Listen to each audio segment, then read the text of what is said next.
अब हमारे बीच में जो आज के जिनको सुनने के लिए हम सभी लोग लालायित रहते हैं हमारे बीच में, क्योंकि आदरणीय मंत्री जी को मैं ज़्यादा नहीं जानता था, पर फेसबुक पे आपकी एक स्पीच मैंने सुनी थी और मैं आपका कायल हो गया। तो जब मैंने सुना कि आदरणीय मंत्री जी आ रहे हैं तो हमने कहा हम लोगों का सौभाग्य है कि हम हमारे वेद मूर्तियों के बीच में आप कुछ ऐसी संस्कृति और संस्कार की बातें करेंगे और हम सभी का सौभाग्य है। तो मैं जोरदार करतल ध्वनियों से आदरणीय मंत्री जी को आमंत्रित करता हूँ। अद्भुत है, सुखद है, दिव्यतम स्वरूप है, अद्भुत वातावरण है, महान विभूतियाँ यहाँ पर विराजमान हैं। आज जब आदरणीय आचार्य जी यहाँ मंच पर आए, प्रोफेसर वाजपेयी मिश्र जी, तो उनके चलते हुए मैं देख रहा था विद्वता कैसे परिलक्षित होती है, वाणी से एक एक शब्द कैसे निकलते हैं। तो मैंने सोचा कि वास्तव में माता पिता ने जब नामकरण किया होगा तो वाचस्पति क्यों रखा। तो मेरे ध्यान में आया कि इसीलिए रखा कि जो सबसे श्रेष्ठतम विद्वान होता है उसी का नाम तो वाचस्पति कहा जाता है, और जो श्रेष्ठ है, जो सबसे अच्छा वक्ता है, सुवक्ता जो है, उसको वाचस्पति कहा जाता है। बृहस्पति का भी नाम तो उसी रूप में देखा जाता है। तो अब साक्षात अगर बृहस्पति गुरु यहाँ पर विराजमान हो तो मंच तो शोभायमान होगा ही होगा, और उनके मुखारबिंदों से और कार्यक्रम की अध्यक्षता कर रहे हैं। अद्भुत है, दिव्य है, और कैसा सुखद संयोग है कि बगल में आदरणीय रंगनाथ। अब नारायण का दूसरा नाम ही रंगनाथ है। अब बताइए, नारायण भी हैं और बृहस्पति भी हैं, तो अब आप कल्पना ही कर लीजिए कि कैसा वातावरण होगा। और रंगनाथ जी यानी प्यार के देवता, न्यायमूर्ति भी रहे हों। भगवान तो न्याय करते ही करते हैं, और उस नाम के साथ न्याय करने वाले हमारे अतिथि हों तो मंच की गरिमा अपने आप बढ़ जाती है। और मुझको लगता है कि हम लोगों ने बहुत सोच समझ के एक अपना बड़ा भाई बनाया। आज नहीं, बरसों से मैं पार्षद था, मैं वार्ड से काम करता हुआ, बूथ से काम करता हुआ आगे बढ़ा। और जब मैं एक छोटे से क्षेत्र का पार्षद था तो हमारे पूरे लखनऊ के इंचार्ज जो मुख्य नगर अधिकारी उस समय हुआ करते थे, आदरणीय दिवाकर त्रिपाठी जी। अब आप कल्पना करिए, दिवाकर जी, आज जब भगवान सूर्य के 12 नाम आप लेंगे तो आदित्य प्रथमम नामा द्वितीयांत दिवाकर, तृतीयं भास्करम प्रोक्तु, चतुर्थं प्रभाकरम, पंचम सहस्रासु खष्टम च तिलोचना, शतम हृदय षष्टम च व्यवावशु, नवम दिन केतपोक, दसमम द्वादशगम, एकादशतई मूर्ति, द्वादशम सूर्यो चा। और साक्षात अगर दिवाकर मंच पर विराजमान हो तो प्रकाश ही प्रकाश होगा, फिर तो आभा मंडल फैलेगी। मंदिर ट्रस्ट के सचिव भी हैं, हमारे बड़े भाई भी हैं। मेरे को बहुत सुखद अनुभूति होती है।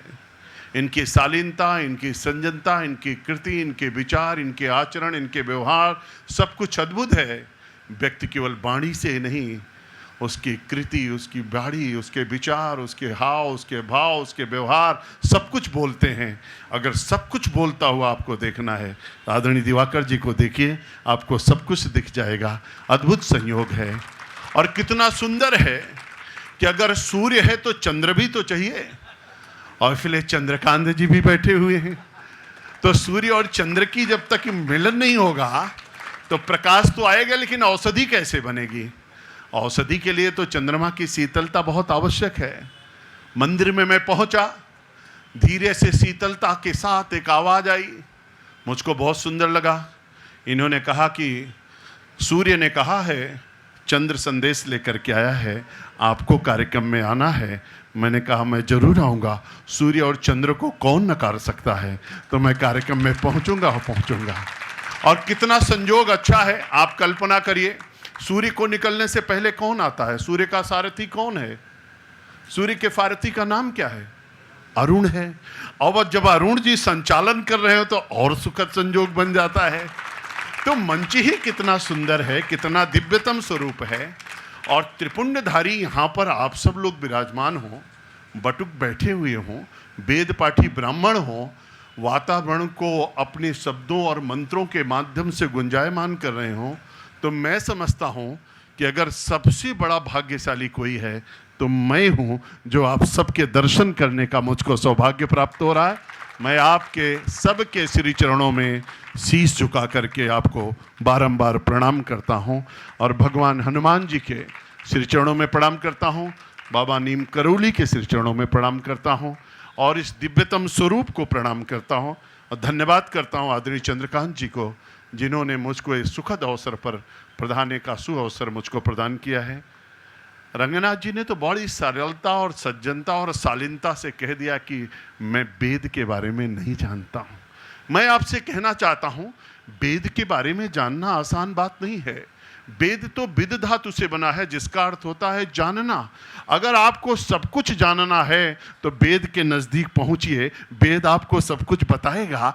वेद को जानने की जरूरत नहीं है, वेद तो अपने आप में सब कुछ जानता है। उसके पास पहुंच जाइए, आपको सब कुछ जना देगा, आपको ज्ञान की अनुभूति करा देगा, आपको संस्कृत सिखा देगा, आपको मार्ग बता देगा, आपको आचरण और व्यवहार और शालीनता का पाठ पढ़ा देगा।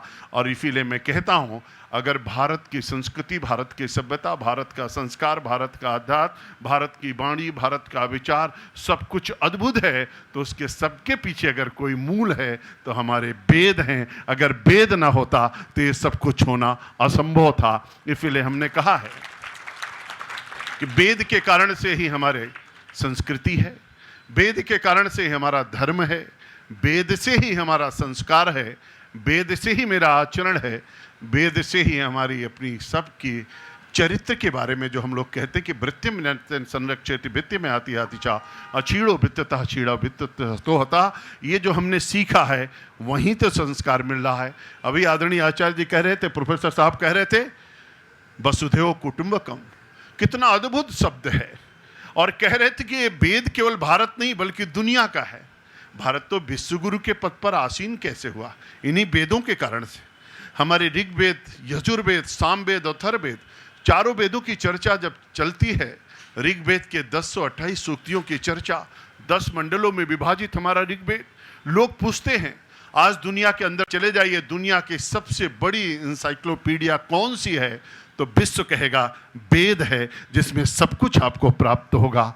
और मैं कहता हूं, ऑक्सफोर्ड यूनिवर्सिटी में जाइए, अभी अंग्रेजी की चर्चा कर रहे थे और मैं आपसे पूछता हूं, आप कल्पना करिए, जरा सोचिए, ये अंग्रेजी और अंग्रेजी भाषा भारत में आगमन, मैकाले की शिक्षा नीति 1834 और तब से लेकर के अब तक, उसके पहले का भारत और उसके बाद का भारत, दोनों का जरा तुलनात्मक अध्ययन करिए तो आपको पता चलेगा मेरा कौन सा भारत विश्वगुरु के पद पर आसीन था।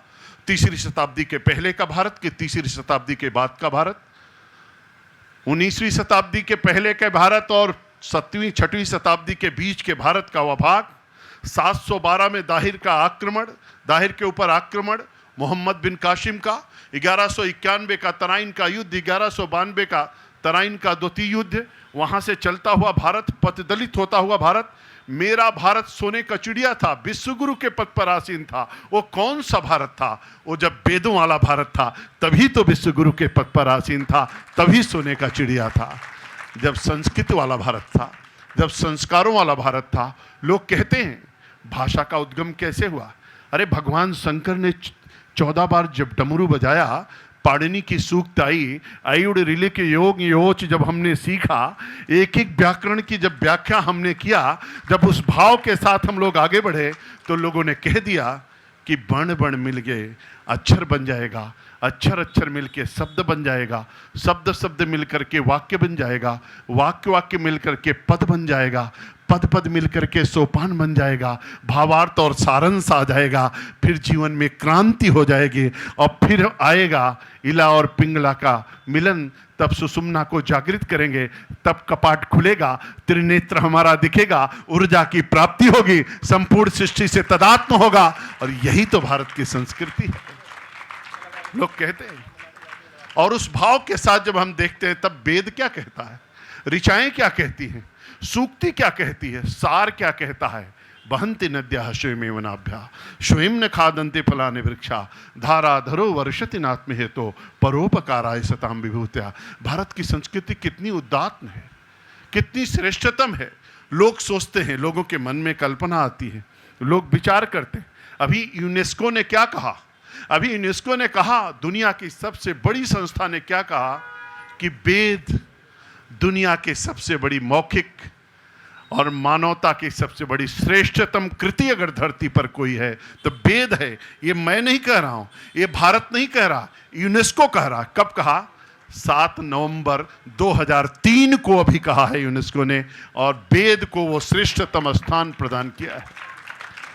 अपने घर में वेद रख दीजिए। वेद है क्या? वेद सृष्टि है, वेद संपूर्ण संसार है, वेद में सब कुछ समाहित है, वेद ब्रह्मा का रचा हुआ सब कुछ है। अरे रखिए तो। आप ऋग्वेद, यजुर्वेद, सामवेद को देखिए, आप अपने 6 शास्त्रों को देखिए, 18 पुराणों को देखिए, 108 उपनिषदों को देखिए, गीता को देखिए, रामायण को देखिए, महाभारत को देखिए। एक छोटी सी गीता पर पूरी दुनिया में शोध चल रहा है, पूरी दुनिया शोध कर रही है। 700 श्लोकों की हमारी गीता, परम पवित्र गीता। अभी मोदी जी जब अमेरिका गए और नीचे जब जहाज से उतर रहे थे तो अमेरिका के राष्ट्रपति उस समय कौन थे? Barack Obama. 2015 की घटना है। जब नीचे उतरे तो बराक ओबामा अंग्रेजी भूल गए, गुजराती बोलने लगे और मोदी जी से हाथ मिलाते हुए कहा, केम छू? मोदी जी ने कहा, मजामा छू। आगे बढ़े तो वहां का जो विदेश मंत्री था वो अंग्रेजी भूल गया, हिंदी बोलने लगा, सबका साथ सबका विकास का नारा देने लगा। मोदी जी ने ओबामा से कहा, ओबामा आप बहुत कुछ पढ़े हो, जरा मेरी गीता पढ़ो। गीता लेकर के गए थे और ओबामा को गीता भेंट किया। उन्होंने कहा, मेरी गीता पढ़ो, आपको ज्ञान की और वृद्धि हो जाएगी। अद्भुत है, दिव्य है, कैसा स्वरूप है। लोग कहते हैं हमको तबला चाहिए, हमको हारमोनियम चाहिए, हमको ढोल चाहिए, हमको मजीरा चाहिए। अरे मैं कहता हूं, क्यों ढोल मजीरा हारमोनियम के चक्कर में पड़े हो? अरे संस्कृत का एक श्लोक पढ़ो, सारी ध्वनि आपको उसमें मिल जाएगी, सारे वेद पाठ आपको मिल जाएगी। संस्कृत तो एक ऐसी भाषा है कि आप एक श्लोक पढ़ते हो तो पूरे रोंगटे खड़े हो जाते हैं। देवता भी कहते हैं कि अगर हमको आने का और अवतरित होने का अवसर मिले तो भारत की धरा चाहिए। गायन्ति देवाः किल गीत कहानी, धन्यास्तुते भारत भूविभागे। कैसा सुखद संजोग है। हम गोमती, आदि गंगा गोमती के तट पर विराजमान हैं। लोग कहते हैं दुनिया में बहुत सारी नदियां बहती हैं, लेकिन किसी नदी का, किसी तालाब का पानी भर करके रख दीजिए, 10 दिन बाद पानी सूख जाएगा या तो कीड़ा पड़ जाएगा। लेकिन गंगा मैया का पानी, चाहे गंगोत्री में भर लो, चाहे हरिद्वार में भर लो, चाहे कानपुर में भर लो, चाहे प्रयागराज में भर लो, चाहे वाराणसी में भर लो, चाहे पटना में भर लो, चाहे हुगली में भर लो, कभी सूखता नहीं और कभी कीड़े नहीं पड़ते। लोग सोचते होंगे, लोग सृष्टि के बारे में कल्पना करते होंगे, लेकिन मैं आप सभी विद्वत जन के श्री चरणों में प्रणाम करता हुआ निवेदित करना चाहता हूं कि वास्तव में आप उस सुखद संयोग के सहभागी हैं जो भगवान सूर्य के साक्षात प्रकाश की वो पुंज आपको प्राप्त हो रहा है। और लोग कहते हैं कि भगवान सूर्य जब निकलते हैं तो उनकी ध्वनि कैसी होती है, तो ऐसा विद्वत जनों का मत है कि ओम के उच्चारण से सूर्य का आगमन होता है। ओम क्या है? ओम ही तो सृष्टि के संपूर्ण विधा का वह समागम है जिसमें सब कुछ समाहित है। मैं समझता हूँ कि मोदी जी और योगी जी, अभी हमारे आदरणीय संस्कृत संस्थान के अध्यक्ष यहाँ पर विराजमान हैं, इन्होंने बहुत अच्छी कोशिश किया। अब की बार के बजट में बहुत अच्छा प्राविधान भी हुआ है। इतना सुंदर काम होने जा रहा, चिंता मत करना। भारत की संस्कृति, भारत की सभ्यता, भारत का संस्कार, भारत का अध्यात्म, भारत का वाणी, भारत का विचार कोई माई का लाल नष्ट नहीं कर सकता है। किसी के अंदर ताकत नहीं है। पतदलित कर सकता है, पतदलित कर सकता है, कोशिश कर सकता है। अगर कर सकते तो इतने बरसों तक लोगों ने राज किया, कर लिए होते, तब नहीं कर पाए, अब क्या कर पाएंगे?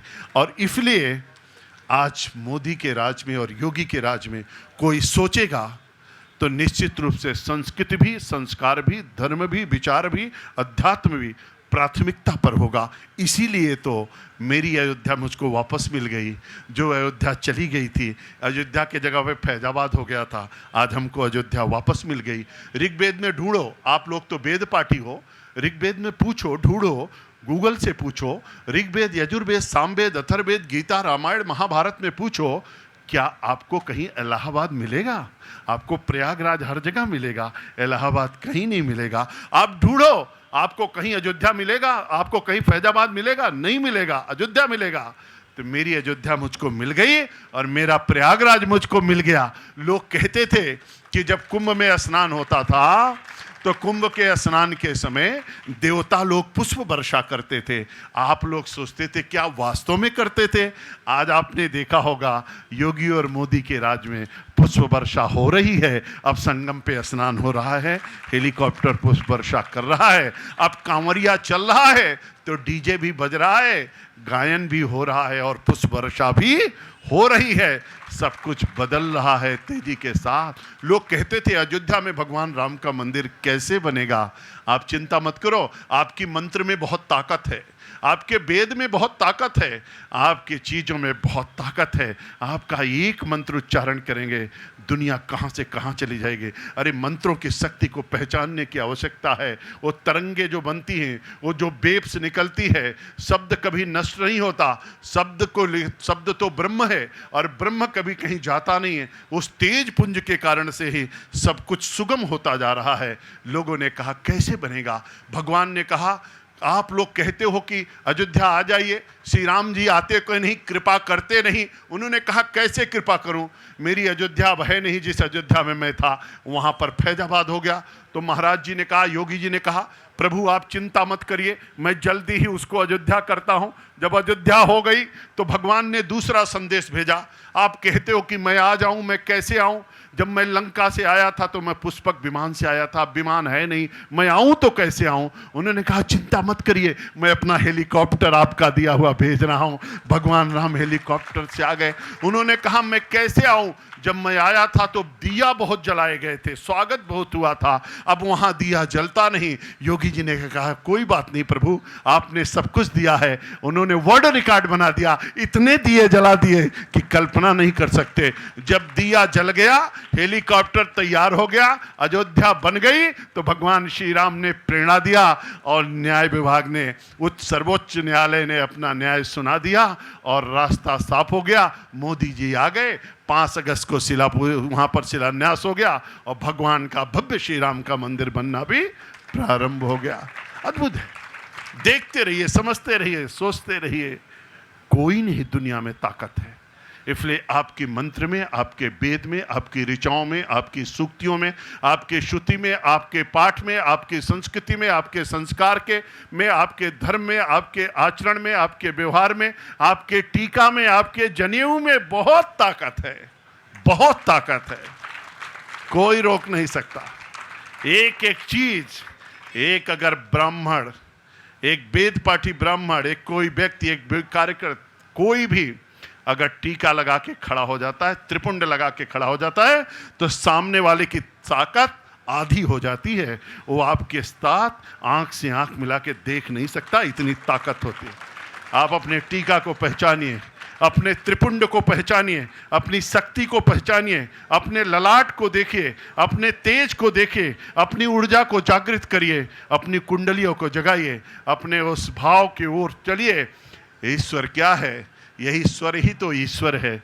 जिस दिन स्वर बंद हो जाता है, ईश्वर चला जाता है, मृतपाय चीज़ें हो जाती हैं। इसलिए अद्भुत है, सुखद संजोग है, मैं भाग्यशाली हूँ। एक बार पुनः आप सबके श्री चरणों में शीश झुका करके प्रणाम करता हूँ, निवेदन करता हूँ, कभी इस मार्ग को छोड़ने की ज़रूरत नहीं है। हम सब लोग मिल कर के साथ चलेंगे, आगे बढ़ेंगे। Man is born naked as station left. दुनिया में कोई पैदा हुआ नंगे पैदा हुआ, बिना किसी पद के पैदा हुआ, लेकिन भगवान तुलसी ने रामचरितमानस में कहा कि कर्म प्रधान विश्व करी राखा, जो जश करे तो तस फल चाखा। फिर भगवान तुलसी को लगा कुछ छूट रहा है, तो उन्होंने दूसरी चौपाई कही। उन्होंने कहा होई है सो जो राम रचि राखा, को करि तर्क बढ़ावे शाखा। भगवान तुलसी को लगा कुछ और छूट रहा है, तो उन्होंने तीसरी चौपाई कही। उन्होंने कहा करहि करावै भंजय सोई, उमा राम गति लखाना कोई, तीनों चौपाइयों के पीछे तीन भाव था। अभिवादन शीलस्य नित्यम वृद्धो अभिषेविना चत्वारित शबरदंते आयुर्विद्या यशोबलम। इस भाव के साथ हम लोग चलेंगे, अच्छे से कर्म और साधना के साथ जिएंगे, संस्कारों और संस्कृति के साथ हम आगे बढ़ेंगे। और जैसा कि रामचरितमानस में भगवान तुलसी ने कहा कि प्रातः काल उठ के रघुनाथा मातु पिता ही गुरु नाम ही माता, उस भाव के साथ जिएंगे, निश्चित रूप से सभी सफलताएं हमको प्राप्त होंगी और भारत फिर से विश्व गुरु के पद पर आसीन होगा और दुनिया में आपका डंका बजेगा, कोई रोक नहीं सकता है। यही संस्कृति एक बार फिर से पूरी दुनिया को सिखाएगी। जिसने सब कुछ दिया है वही देगी। आज के इस अवसर पर आयोजक मंडल को मैं एक बार पुनः बधाई देना चाहता हूं, आप सबका अभिनंदन करता हूं और आदरणीय दिवाकर जी हमारे बड़े भाई हैं, उनसे कहना चाहता हूं जब कभी भी कोई ज़रूरत हो आपका यह छोटा भाई तैयार है, हम लोग भी इसमें मिलजुल करके साथ में चलेंगे। बहुत बहुत धन्यवाद, आप सबको प्रणाम, बहुत बहुत धन्यवाद। इसी क्रम में हम अपने आगत अतिथियों से अनुरोध करते हैं कि दूरस्थ आए हुए माननीय वेद मूर्तियों का सम्मान प्रारंभ करें।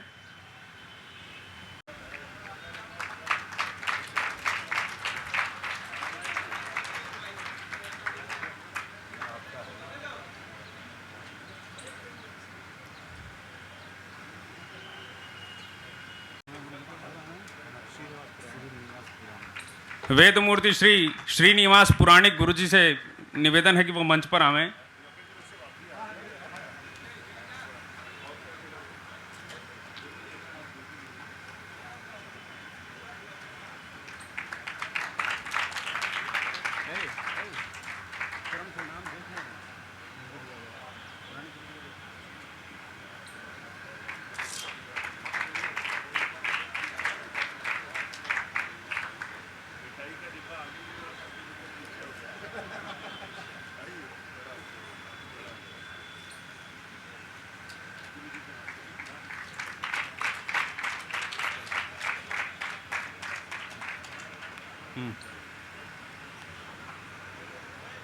श्री शंकर प्रसाद गौतम जी।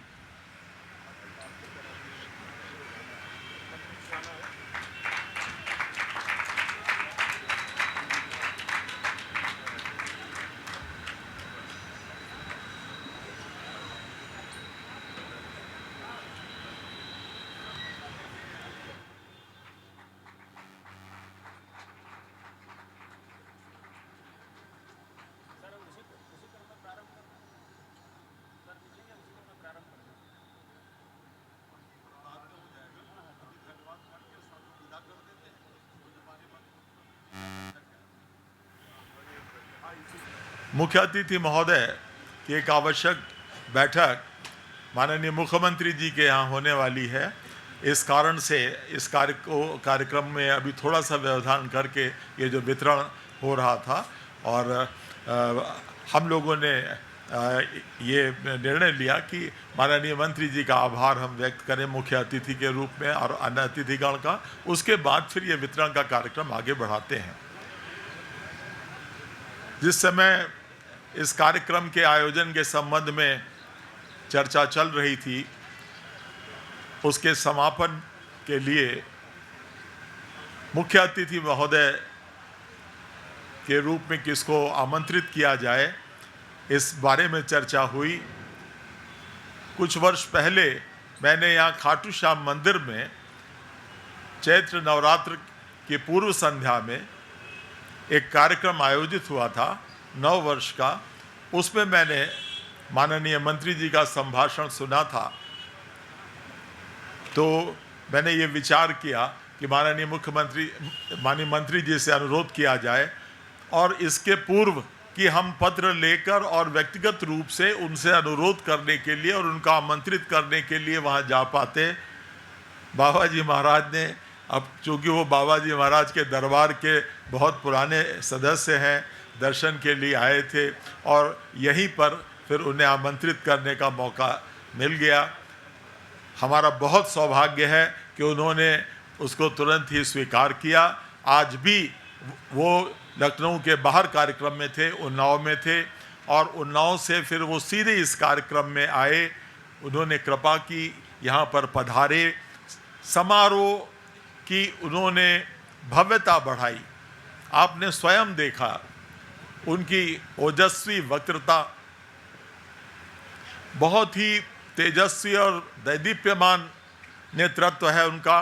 उनकी क्षमता मैंने देखी है, कार्य क्षमता देखी है, नेतृत्व क्षमता देखी है, वक्तृता आपने स्वयं भी देखी है।